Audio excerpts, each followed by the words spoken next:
Risk అనేది market ఒడిదుడుకులకు లోబడి ఉంటుంది. ఇన్వెస్ట్ చేసే ముందు అందుకు సంబంధించిన వివరాలను క్షుణ్ణంగా తెలుసుకున్నాకే పెట్టుబడులు పెట్టండి. ఈ కార్యక్రమం నిపుణులు, అనుభవజ్ఞుల సూచనలు, సలహాల మేరకు మాత్రమే నడుస్తుంది. మీ పెట్టుబడులకు ఏబిఎన్ ఆంధ్రజ్యోతి ఎటువంటి బాధ్యత వహించదు.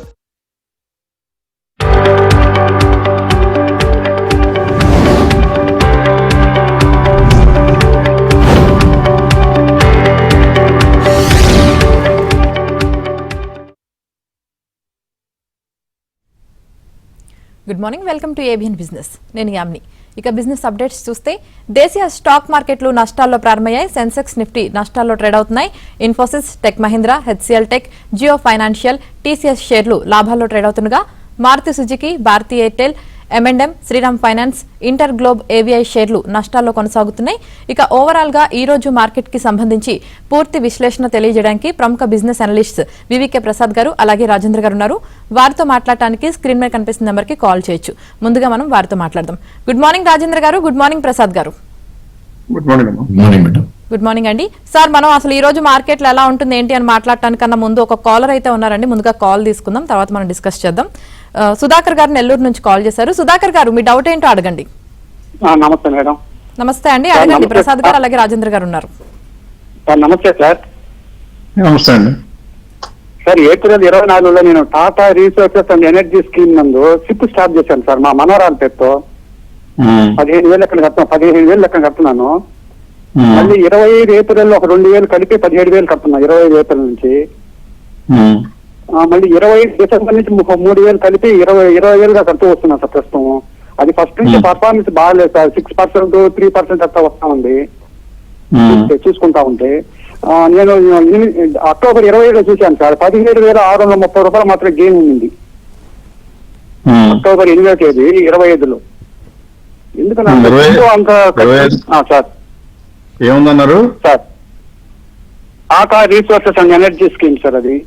అవును, అర్థమైంది. మీరు ఆ స్కీమ్ కొనడానికి ఎవరు చెప్పారని మీరు కొనుక్కోమన్నది? మీరే సొంతగా డిసైడ్ చేశారా, ఎవరు చెప్పారా? లేదు సార్, మాకు మీడియేటర్ లోకల్ గా మీడియేటర్ ఒక అతను ఉన్నారు సార్ అక్కడ. ఫండ్ ఇన్ఛార్జ్ అనమాట, అడ్వైజర్ అనమాట ఆయన నెల్లూరులో. మీకు జబ్బు చేస్తారా? చాలా నాకు అర్థమైందని మీరు చెప్పింది. మీలాంటి వాళ్ళు దాదాపుగా కొన్ని కోట్ల మంది ఉన్నారు ఇండియాలో. ఇది ఫ్రెండ్ చెప్పాడని, తెలిసినాడు చెప్పాడని, సలహా ఇచ్చాడని కొంటాం. పెట్టేది మీరు, డబ్బులు మీవి. నష్టం వస్తే మీకు, లాభం రాకపోతే కూడా మీకే.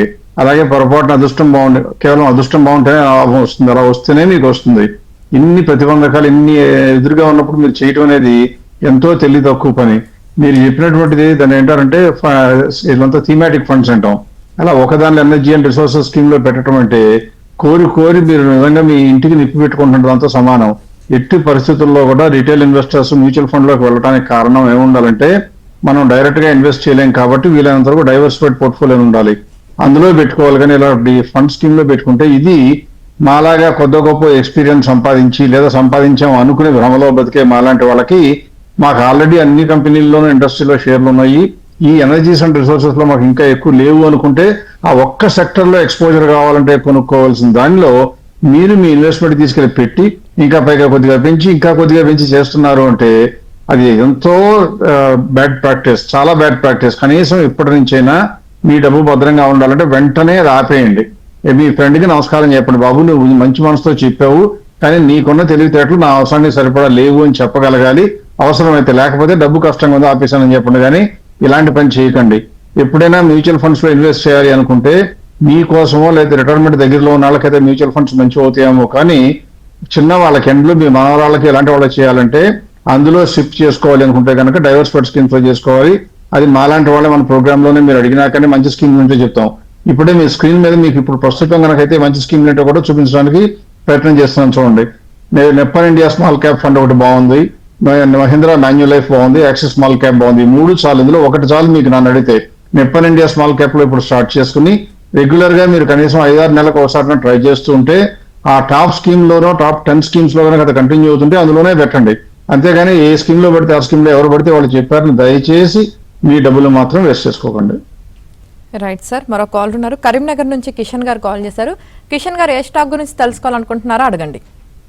నమస్కారం అండి ప్రసాద్ గారు, రాజేందర్ గారు. ఒక 3 స్టాక్ సార్. ఐసిఐసి ఏఎంసి ఒకటి, హీరో మోటార్ కార్ప్ ఒకటి, కెనరా బ్యాంక్ ఏ రేట్ లో తీసుకోవచ్చు? అందుకే మీరు చెప్తారా ఏ రేట్ అంటే మీరే చెప్పాలి. ఓకే, రాజేంద్ర గారు మిస్ అయినట్లండి. హీరో మోటాకాప్ అడిగారండి. హీరో మోటాకాప్ కొనుక్కోవచ్చు అండి? ఇప్పుడు కొనుక్కోవచ్చు. మా ఉద్దేశం ప్రకారం ఏ రేటు కొనుక్కోవాలి అనుకుంటే టెక్నికల్ గా అయితేనేమో రాజేంద్ర గారు చెప్తారు. ఈ ఒక్క కంపెనీకి ఫండమెంటల్ గా నేను చెప్తాను, ఈ కంపెనీ కొనుక్కోవచ్చు అంటే కొనుక్కోవచ్చు గ్యారంటీగా. ఎందుకంటే ఇవాళ రోజున రేటు 5,778 అయితే దాని రిజల్ట్స్ అంతా బ్రహ్మాండంగా ఉన్నాయి. స్క్రీన్ మీద మీరు చూస్తే కనపడుతుంది. సేల్స్ పెరుగుతూ వస్తున్నాయి, మార్జిన్లు పెరుగుతూ ఉన్నాయి, ఎబిటా కూడా బ్రహ్మాండంగా పెరిగింది, అన్ని హైయెస్ట్ లెవెల్లో ఉంది. ఇప్పుడు డిమాండ్ కూడా పుంజుకుంది ఇండియాలో. ఎకనామిక్ అప్లిఫ్ట్మెంట్ వచ్చేటప్పుడు వెహికల్స్ కి ఇబ్బంది లేదు, 2 వీలర్స్ అసలు ఇబ్బంది లేదు. ఇండియా మొత్తం కూడా కొనుక్కుంటూనే ఉంటారు. అందువల్ల 7,600 ఫేర్ వాల్యూ ఉందంటే ఇప్పుడు నుంచి చూస్తే బ్రహ్మాండమైన స్కోప్ ఉంది. దాదాపుగా 1,900 రూపాయలు ఇక్కడ నుంచి స్కాప్ ఉంది పెరగడానికి. సో ఖచ్చితంగా కొనుక్కోవడానికి అనువుగానే ఉంది. మిగతా టెక్నికల్ గా రాజేంద్ర గారు చెప్తే బాగుంటుంది. Right sir. రాజేంద్ర గారు ఆడియో వినిపిస్తుందా అండి? ఇప్పుడు వినిపిస్తుంది. ఓకే రాజేంద్ర గారు, మరి గత కొన్ని సెషన్లో నిఫ్టీ హై స్థాయిల వద్ద అమ్మకాల ఒత్తిడిని ఎదుర్కొంటుంది. అలాగే బుల్స్ కంటే బేర్స్ ఎక్కువగా చురుగ్గా కనిపిస్తున్నాయి. అయితే నిఫ్టీ బ్యాంక్ లో మాత్రం బుల్స్ ఆధిపత్యం కొనసాగుతుంది. అసలు ఈ దశలో చార్ట్స్ ఏం సూచిస్తున్నాయంటే ఏం చెప్తారు సార్? మార్కెట్ మనం చూస్తున్నాం లాస్ట్ 5 to 6 సెషన్స్ గా చాలా వోలటైల్ గా ఉంది. మీరు అన్నట్టు every sell I think selling, every rice selling కి గురవుతున్నట్టు మనకి క్లియర్లీ చార్ట్స్ లో ఉంది. సో ఎంత వీక్ ఉంది మార్కెట్ చెప్తాకి 20-day మూవింగ్ యావరేజ్ ఉందో దాని దగ్గరలో కూడా వెళ్ళలేకపోతుంది, విచ్ ఇస్ 25,574. ఆఫ్ కోర్స్ అక్కడ వెళ్ళినా కూడా అగ్రెసివ్ సెల్లింగ్ అనేది మనకి మార్కెట్ లో కనిపిస్తుంది. ఐ థింక్ ఈ నేపథ్యంలో నో ట్రేడింగ్ జోన్ లో ఉంది అని చెప్తామండి నిఫ్టీ కనుక మనం చూస్తే. ఆఫ్ కోర్స్ 25,250 అనేది 200-day మూవింగ్ యావరేజ్, అదొక కీ సపోర్ట్ ఉన్నప్పటికీ 25,574 అంటే ఈ 250-300 పాయింట్స్ రేంజ్ లోనే కదలాడే ఛాన్స్ ఉంది. సో ఇలాంటి టైంలో ట్రేడ్ చేయటం కన్నా ప్రాబ్లీ ఒక బ్రేక్అవుట్ కోసం వెయిట్ చేయాలి. Upper side breakout 25,600 and lower side breakout 25,200. So ఈ లెవెల్స్ రెండు బ్రీచ్ చేస్తేనే ట్రేడ్ చేసుకోవడం ఇట్స్ ఎ గుడ్ ఐడియా. మనకి చాలా ఎక్స్పర్టీస్ ఉన్నాయి అనుకుంటే కనుక near to the support points అంటే 200-day మూవింగ్ యావరేజ్ 25,250 దగ్గర లాంగ్ క్రియేట్ చేసి అక్కడ 50 పాయింట్స్ స్టాప్ లాస్ పెట్టుకుంటే ఇట్స్ ఏ గుడ్ ట్రేడ్ అని మనం చెప్పుకోవచ్చు. సిమిలర్లీ బ్యాంక్ నిఫ్టీ మనకు చూస్తే కనుక చాలా స్ట్రాంగ్ గా ట్రేడ్ అవుతుందని చెప్పాలి ఈ టైంలో. ఎందుకంటే 20-day మూవింగ్ యావరేజ్ పైనే ఇంకా ట్రేడ్ అవుతుంది, విచ్ ఇస్ 60,672. సో స్వింగ్ లో మనం చూసినా కూడా 65-62 ఉంది. సో దాన్ని డిమాండ్ జోన్ గా పరిగణిస్తాం మనం 60,650 నుంచి 500 మధ్యలో. ఇన్ కేస్ ఆ జోన్ వస్తే కనుక లాంగ్ పొజిషన్ క్రియేట్ చేయొచ్చు. ఈవెన్ బ్యాంక్ నిఫ్టీ కూడా ఒకవేళ లాంగ్ తీసుకున్నా ఒక 100 పాయింట్స్ స్టాప్ లాస్ అనేది పెట్టుకోవాలి. దీనిలో క్లియర్ బ్రేక్అవుట్ రావాలి అంటే కనుక 61,764 ఏదైతే February 3rd రోజు రావటం జరిగిందో హై, అది బ్రేక్అవుట్. అండ్ బ్రేక్ డౌన్ మనం చెప్పుకోవాలంటే కనుక చాలా దూరంలో ఉంది ఇప్పుడు 59,861. So compare to Nifty bank Nifty strong ఉంది కాబట్టి బై డిప్ స్ట్రాటజీని అవలంబించే ప్రయత్నం చేయొచ్చు. Right sir. అలాగే ప్రసాద్ గారు సార్, మనం చూసినట్లయితే తెలుగు వారిలో అసలు సాఫ్ట్వేర్ షేర్లు పోర్ట్ఫోలియోలో లేని వారు ఉండరు అని చెప్పవచ్చు. అదేవిధంగా ఫిబ్రవరి నెలలో ఐటీ ఇండెక్స్ 20% పడిపోయింది కదా, మరి దీనివల్ల మనం గత అక్టోబర్లో చర్చించిన పోర్ట్ఫోలియో పరిస్థితి ఎలా ఉందో చెప్పగలరా? ఏ పరిస్థితి అయినా ఎంత గొప్ప వాళ్ళు సూచించినా అందులో కనుక సాఫ్ట్వేర్ ఇండస్ట్రీ షేర్లు కనుక ఉన్నట్లయితే ఖచ్చితంగా కొద్దిగా గొప్ప దెబ్బతినక తప్పదు. అందులో మన పోర్ట్ఫోలియో ప్రత్యేకంగా ఉండదు. మనం చెప్పిన దానిలో కూడా ఖచ్చితంగా ఐటీ షేర్లు కూడా ఉంటాయి కాబట్టి కొద్ది గొప్ప ఇంపాక్ట్ అవ్వకుండా తప్పదు. ఎంత ఇంపాక్ట్ అయిందని చూడాలంటే ఒకసారి స్క్రీన్ మీద ఇప్పుడైనా డేటా చూపిస్తాను చూడండి. ఇప్పుడు కనుక చూసినట్లయితే 1710 చెప్పి ఇవాళ 27 ఇప్పటి వరకు 5-10 నిమిషాల క్రితం వరకు చూస్తే మన పోర్ట్ఫోలియో మొత్తం మీద 0.28% లాస్ వచ్చింది. అదే సమయంలో ఇండెక్స్ ఎంత లాస్ వచ్చిందో అని చూస్తుంటే మీకు కనపడుతున్నట్లుగా 0.83 అంటే 20% ఇండెక్స్ పడిపోయినా కూడా ఐటీ ఇండెక్స్ మన కంపెనీలో చూస్తుంటే L&T టెక్నాలజీస్ ఒకటి, టెక్నాలజీ సర్వీసెస్ కంటే సాఫ్ట్వేర్ తో రిలేటెడ్, కంప్లీట్ గా సాఫ్ట్వేర్ కాదు, TCS ఉంది, విప్రో ఉంది. 3 కంపెనీలు ఉండి TCS అయితే మీరు చూస్తే 10.62, విప్రో అయితే 16.53, L&T టెక్నాలజీ సర్వీసెస్ 20% పడిపోతే కూడా ఇది పోర్ట్ఫోలియో యొక్క సారథ్యం, పోర్ట్ఫోలియో యొక్క బలం ఎంతో తెలియాలంటే ఇలాగే తెలుస్తుంది. పోర్ట్ఫోలియో కూర్పులో కనుక ఓన్లీ మంచి కంపెనీలే ఉంటే 1, 2, 3 కంపెనీలు మార్కెట్ తో పాటు సెంటిమెంటల్ గా పడిపోయినా మనకేమీ గుండె ఆగిపోవాల్సిన పరిస్థితి రాదు అంటానే నిదర్శనం. ఇందులో ఆ కంపెనీలన్నీ పడిపోతే మిగతా కంపెనీలో 4 కంపెనీలు పెరిగి మొత్తం మీద చూస్తే ప్రాఫిట్ అండ్ లాస్ పెద్దగా లేదు, 0.28% అంటే నథింగ్ అక్కడే ఉంది. కానీ ఇండెక్స్ చూస్తే ఇంకా కొద్దిగా లాసే వచ్చింది.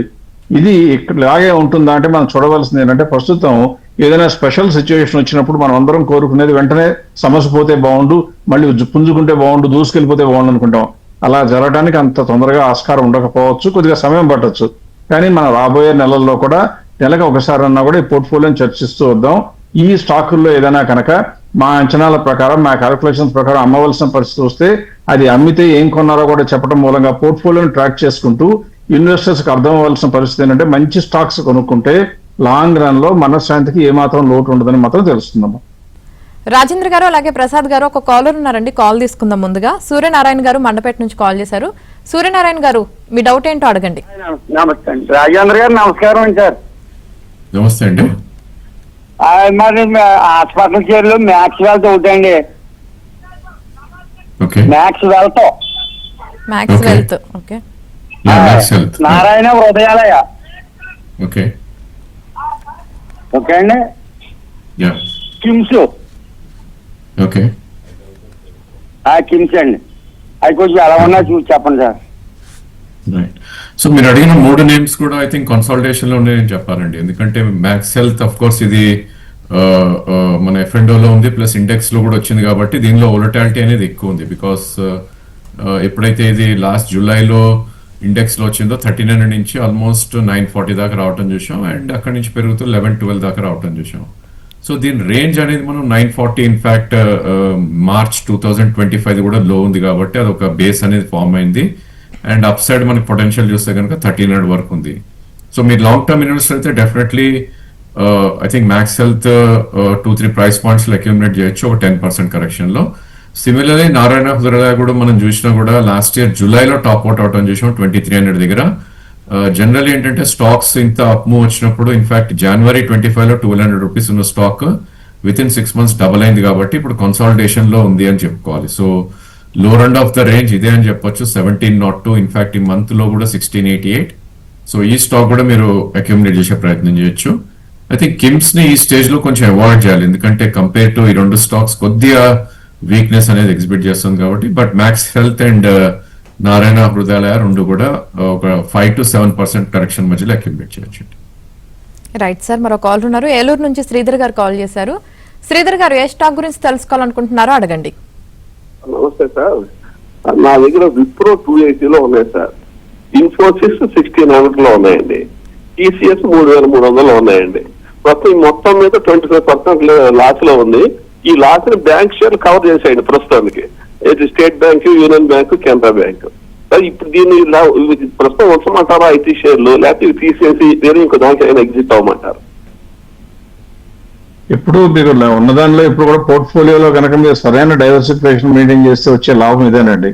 ఒక సెక్టర్కి ఏదైనా మనకి అధీనంలో లేని ఫ్యాక్టర్స్ మూలంగా కనుక లాస్ అవడం జరిగితే ఇంకొక సెక్టర్ పుంజుకుంటుంది. ఎందుకంటే మీరైనా నేనైనా మనం మార్కెట్ లో పెట్టిన అమౌంట్ అంతా కూడా ఒక్కసారి ఒక సెక్టర్ నుంచి పూర్తిగా తీసేసి బయటకు వెళ్ళిపోవడానికి ఇష్టపడం. అలాగే మార్కెట్ లో ఉన్న ఇన్వెస్టర్లు మెజారిటీ అలాగే ఉంటారు. అందువల్ల ఎవరైనా భయపడిన వాళ్ళు ఉంటే కూడా వాళ్ళు ఏం చేస్తారంటే ఆ సెక్టర్ లోంచి అమ్మేసి, అంటే ఫర్ ఎగ్జాంపుల్ ఇప్పుడు యాంథ్రోపిక్, క్లాడ్ రాగానే అందరూ భయపడింది ఏంటంటే ఐటీ సెక్టర్ విపరీతంగా నష్టం వస్తుంది. మోర్ ఇంపార్టెంట్ గా ఇన్ఫోసిస్ కి, టీసీఎస్ కి, విప్రోకి విపరీతంగా నష్టాలు వస్తుంది, తెగ అమ్మేశారు. అది నిజమా అంటే ఆల్రెడీ మీకు కామెంటరీ రావడం జరుగుతుంది, చాలా ఓవర్ డూ చేస్తున్నారు, విపరీతంగా ఊహిస్తున్నారు అని. అది ఎంతవరకు నిజమో కొన్ని రోజులు పోతే కాలమే చెప్తుంది. కానీ ప్రస్తుతానికి మాత్రం మీ పోర్ట్ఫోలియోలో బ్యాంకుల్ని అమ్మవలసిన అవసరం లేదు. అలాగే ఈ ఐటీ సెక్టర్ లో ఉన్నటువంటి షేర్లని ఇలా తగ్గిన తర్వాత కేవలం భయానికి లోనై అమ్ముకుని అవి కూడా మళ్ళీ బ్యాంకులో పెట్టేటువంటి పిచ్చి పనులు కూడా చేయకూడదు. సెక్టర్ వైజ్ డైవర్సిఫికేషన్ ఉండి తీరాలి. ఇవాళ వరకు మా అంచనా ప్రకారం ఐటీ సెక్టర్ లో సాఫ్ట్వేర్ కంపెనీలకి అంత ఎగ్జిస్టెన్షియల్ క్రైసిస్, అంటే అసలు ఉండవేమో ఎగిరిపోతాయేమనే భయపడవలసిన పరిస్థితి ఉత్పన్నం కాలేదు, బహుశా కాదు. ఎందుకంటే ఆ వచ్చిన సాఫ్ట్వేర్ సర్వీస్ అన్ని కూడా కొత్త టూల్స్ అన్ని వాళ్ళకు కూడా అందుబాటులో ఉంటాయి. వాళ్ళ దగ్గర బ్యాంకులో వేల కోట్లు పడి ఉన్నాయి కాబట్టి వాళ్ళ ఎంప్లాయీస్ ని ట్రైన్ చేస్తారు. అంతమంది ఎంప్లాయీస్ అక్కర్లేదు అనుకుంటే తీసేస్తే కంపెనీకి లాభమే కానీ నష్టం లేదు. అందువల్ల ఈ కంపెనీలకు వచ్చే నష్టం ఇమ్మీడియట్ గా ఉంటుందనే అవకాశం లేదు. సో మీరు ఈ రేట్ లో భయపడవలసిన అవకాశం లేదు. Just stay relax. మీరున్న 3 కంపెనీలు మంచివే ఐటీ సెక్టర్ లో కూడా, అంటే టీసీఎస్, ఇన్ఫోసిస్, విప్రో 3 కూడా మంచి కంపెనీలు. దాని గురించి భయపడవలసిన అవసరం లేదని నా నమ్మకం. Right sir. అలాగే దైవికం గారు అడుగుతున్నారండి, Castrol and Infosys present price లో కొనొచ్చా అని అడుగుతున్నారు సార్. క్యాస్ట్రాల్ గురించి చెప్పొచ్చు అండి. ఇన్ఫోసిస్ అంటే ఇప్పుడు ఆల్రెడీ మనం చెప్పాము, ఇప్పుడు కొనడానికి పనికిరాదు, ఉంటే ఉంచుకోవాల్సిందే. కానీ క్యాస్ట్రాల్ కొనుక్కోవాలంటే క్యాస్ట్రాల్ అనేది దాదాపుగా స్తబ్దత్వం ఉండే కంపెనీ అండి. ఇప్పుడు కూడా లాంగ్ టర్మ్ లో ఊరికే సైడ్ వేస్ వెళ్తూ ఉంటుంది, కానీ విపరీతంగా జర్క్ వచ్చి లాభాలు ఇచ్చినటువంటి అవకాశాలు తక్కువ ఉంటాయి, వాల్యూమ్స్ కూడా పెద్దగా ఎక్కువ ఉండవు. కానీ స్క్రీన్ మీద డేటా చూపిస్తాను. పెరుగుతున్న మొబిలిటీ మూలంగా ఇంజిన్స్ ఉన్నటువంటి ఇండస్ట్రీస్ అన్నిటికీ కూడా, అంటే ఆటోమొబైల్స్ అన్నిటికీ కూడా ఈ లూబ్రికెంట్స్ అవసరం అవుతాయి కాబట్టి డిమాండ్ ఉంటుంది. కాకపోతే కొనుక్కోవడానికి నా లెక్క ప్రకారం దీనికన్నా చాలా మంచి కంపెనీలు ఆటోమొబైల్స్ లో, ఆటో యాన్సరీస్ లో ఉన్నాయి. ఇదే కొనుక్కోవాల్సిన అవసరం ఉందండి. లేదు, స్టిల్ నాకు దీని మీద కోరిక ఉంది చెప్పండి అంటే 240 వరకు ఫేర్ ప్రైస్ ఉందండి. అన్ని బాగానే ఉన్నాయి, కంపెనీలు మార్జిన్స్ బాగున్నాయి, చాలా స్టడీగా ఉంటుంది, మల్టీనేషనల్ కంపెనీ, ఒక్క నెగిటివ్ ఫ్యాక్టర్ కూడా లేదు. కానీ కొనటానికి పాజిటివ్ ఫ్యాక్టర్లు రెండు ఉండాలి. ఒకటి గ్రోత్ ఉండాలి, రెండవది ఖచ్చితంగా స్కోప్ ఉండాలి. స్కోప్ 190 దగ్గర ఇప్పుడు ఉంటే 239 అంటే 40 రూపీసో 50 రూపీసో ఉంది మాక్సిమం. ఈ 50 రూపీస్ అంటే లెస్ దాన్ 25% 30% ఉందన్నమాట. సో అది కొనుక్కోవాలంటే నా అంచనా ప్రకారం నేనైతే కొన్ను. మీరు ఇదే కొనుక్కోవాలనుకుంటే 240 చాలనుకుంటే కొనుక్కోవచ్చు. Right sir. అలాగే శ్రీ సాత్విక్ గారు అడుగుతున్నారండి, లారస్ లాబ్స్ 610 లో 200 షేర్స్ ఉన్నాయంటండి. అలాగే యూనియన్ బ్యాంక్ ఆఫ్ ఇండియా 100 షేర్స్ ఉన్నాయంటండి 132లో. సో ప్రెసెంట్ ప్రాఫిట్ బుక్ చేసుకోవాలా లేదంటే హోల్డ్ చేయాలని అడుగుతున్నారు. ప్రాఫిట్ బుక్ చేసుకోవడం కాదు, ధైర్యంగా ఇంట్లో పెట్టేసుకుని లాకర్ లో పెట్టి మర్చిపోవాలి ప్రస్తుతానికి, నెక్స్ట్ క్వార్టర్ రిజల్ట్స్ వచ్చేదాకా. లారస్ ల్యాబ్స్ ఇష్యూ అయితే మాత్రం దానికి దాదాపుగా 1400 రూపీస్ అండి ఫేర్ ప్రైస్. ఆయనకి లాభం వచ్చిందనేమాట ఆయనకి తెలుసు, మార్కెట్ ఎవరో పట్టించుకోరు కాబట్టి తొందరపడి అమ్ముకోవాల్సిన అవసరం లేదు. అందులో నెగిటివ్ సైన్స్ ఏమీ లేవు. టారిఫ్ భయాలు తొలగిపోయాయి, మొత్తం అన్ని రకాల రిలాక్స్ అయిపోయిన ఈ రోజుల్లో. ఇటువంటి కంపెనీ గ్రోత్ లో ఉన్నప్పుడు ఇప్పుడు అమ్ముకోవాల్సిన అవసరం మాత్రం రాకూడదు. Right sir. అలాగే మరో కాల్ ఉన్నారు సార్, కిషోర్ గారు హైదరాబాద్ నుంచి కాల్ చేశారు. కిషోర్ గారు మీ డౌట్ ఏంటో అడగండి. నమస్కారం సార్. అడగండి సార్, నా దగ్గర ఆఫ్టర్స్ వాల్యూ 335 రూపీస్ లో ఉందండి. అదేవిధంగా ఎస్జీవెన్సీస్ వచ్చేసి 79 రూపీస్ ఉన్నాయి సార్. అది హోల్డ్ చేయమంటారా లేకపోతే సేల్ చేయమంటారా, యావరేజ్ ఏమైనా చేయాలన్నా సార్? మీరు తీసుకుంటారా? ఆప్టమస్ అన్నారు కదండి. ఆఫ్టర్స్ value sir, ఆఫ్టర్స్ value housing. ఆఫ్టర్స్ value housing I think రావట్లేదండి, ఎన్ఎస్సీలో ఉన్నట్లేదు అది ఆప్టస్ అయితే. ఆఫ్టర్స్ వాల్యూ సార్, స్పెల్ చేయగలరా ప్లీజ్? కిషోర్ గారు ఒకసారి స్పెల్లింగ్ చెప్తారా? ఆఫ్టర్స్ APTUS VALUE, ఆఫ్టర్స్ వాల్యూ హౌసింగ్. తర్వాత ఇంకోటి HAVN. Aptus value probably stock చాలా వీక్ గా ఉన్న ట్రేడ్ నేమ్ అండి. సో మీరు చూస్తే కనుక ఆల్మోస్ట్ 2023 లోస్ ని బ్రీచ్ అవటం చూస్తున్నాం, విచ్ ఇస్ 237. ఈ మంత్ లో చూస్తే కనుక 234. సో ఇలాంటి స్టాక్స్ అన్ని కూడా మనం టెక్నికల్ టర్మ్స్ లో ఫాలోయింగ్ స్పోర్ట్స్ అంటాం, డెఫినెట్లీ అవాయిడ్ చేయాలి. ఒకవేళ మీకు పుల్ బ్యాక్ వచ్చి మీ దగ్గర స్టాక్ ఉంటే కనుక ఎగ్జిట్ అవటం it's a good idea. So 294 నుంచి 304 మధ్యలో యాక్టర్స్ కి చాలా బేరిష్, చాలా బిగ్ రెసిస్టెన్స్ ఉంది కాబట్టి అక్కడ you should try to exit. నా సజెషన్ అయితే ఇన్ కేస్ ఈ స్టాక్ 222 కింద క్లోజ్ అయిన రోజు మీరు స్టాప్ లాస్ కూడా పెట్టి ఎగ్జిట్ అవ్వాలి. వెరీ వీక్ స్టాక్, 4 months లోనే 364 నుంచి 234 దాకా పడిపోవటం చూసాం మనం. Right sir. అలాగే ప్రసాద్ గారు, సార్ ఈ సోమవారం మీరు చెప్పిన పోర్ట్ఫోలియో స్కోర్ గురించి ఇన్వెస్టర్లు కొన్ని పోర్ట్ఫోలియోలు పంపారు. మరి వాటిలో ఏదైనా ఒక పోర్ట్ఫోలియో తీసుకుంటూ స్కోర్ ఎలా ఉందో, ఈ స్కోర్ వల్ల ఎటువంటి లాభం ఉంటుందో చెప్తారా? చాలా క్విక్ గా 2 పార్ట్లుగా చెప్తాను మా దగ్గర ఆన్సర్. ఇప్పుడు స్క్రీన్ మీద చూసినట్లయితే ఎవరైనా సరే పోర్ట్ఫోలియో మొత్తం కనుక సమగ్రంగా మాకు పంపించినట్లయితే మీరు CSV ఫైల్స్, మీ ఈక్యాష్ స్టేట్మెంట్ పంపాలి, లేదా మా ఇంటర్ఫేస్ వాడుతూ FIU ద్వారా మీ లేటెస్ట్ హోల్డింగ్స్ డౌన్లోడ్ చేసుకుని ఇవ్వాలి. అలా చేసుకుంటే స్క్రీన్ మీద కనబడినట్టుగా మొట్టమొదట 100 పాయింట్లో ఆయన పోర్ట్ఫోలియో స్కోర్ ఎంతంటే ఒక శాంపుల్ స్కోర్ చూపిస్తాను, 52%, 53 ఉందని అర్థమైంది. ఆ 53 అయిపోయిన తర్వాత మళ్ళీ ఏం చెప్తామంటే ఆయనకున్న టోటల్ షేర్స్ 38 అయితే అందులో బాబు గారు మీకు 18 కంపెనీలు మంచివి కాదు కాబట్టి 18 వదిలించుకోవడం మంచిది అని చెప్పి ఆ 18 అమ్మితే ఏం చేయాలండి అని అడగడానికి వీలుగా 5 కంపెనీలు కొనుక్కుంటే మీకున్న 53 స్కోర్ 100 అవుతుంది. అంటే పోర్ట్ఫోలియో ఫండమెంటల్ గా సూపర్ స్ట్రాంగ్ అవుతుందని చెప్పడం జరుగుతుంది.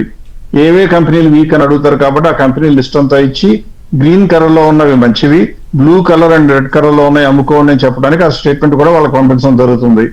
ఆఖరిగా ఏ కంపెనీలు కొనుక్కోవాలండి 5 అన్నారు కదా అంటే 2 బాస్కెట్లు ఇస్తాం.